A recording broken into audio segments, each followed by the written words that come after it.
Dobrodošli na domaći recepti.net.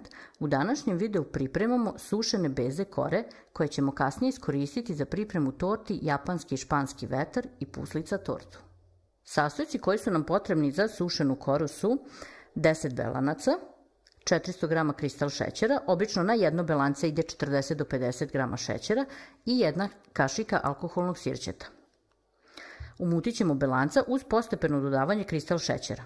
Ovu koru morate dugo mutiti i dobro umutiti kako vam posle šećer ne bi curio kada se kora osuši. Da dobijete obaveštenje kada postavimo novi recept, prvo kliknite na subscribe, zatim jednom na zvonce i odaberite opciju All. I to je sve.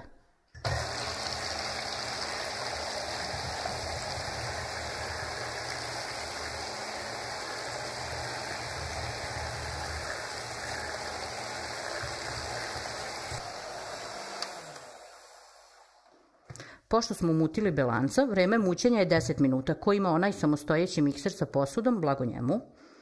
Dodajemo sirće i opet malo sve izmutimo.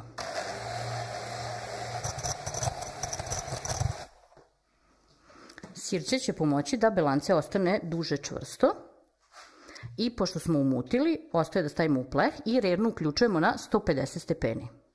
U pleh dimenzije 40 x 30 cm ili veliki pleh od rerne koji može biti 40 x 32-33, znači tih nekih približnih dimenzija. Stavili smo papir za pečenje i napravili smo ovu pregradu, tačno na sredini.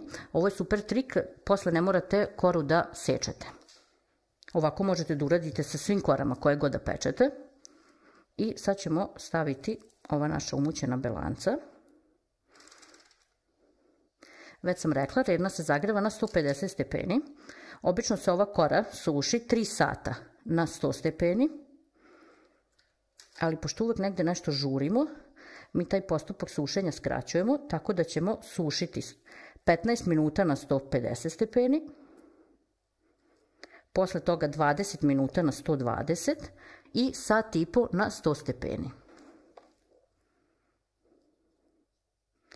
Nekada dok se sušilo u starim pećima na drva, uveče kad već vatra utihne, stavljala se ova kora da se suši i ostavljala se u rerni do jutra.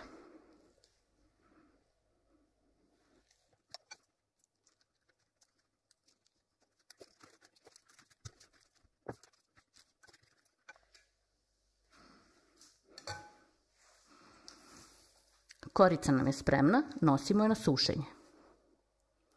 Kora nam se osušila, ostavljamo je da se ohladi.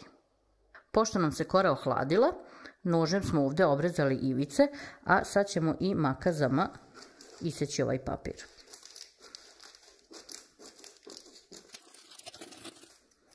Kad isečete papir, možete lako izvaditi jednu po jednu koru. Sve radite polako i pažljivo jer su ove korice krte i lomljive.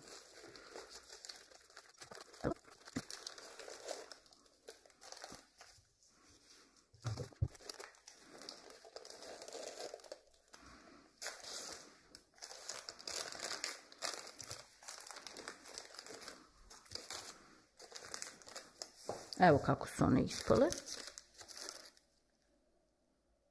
Fino su se osušile.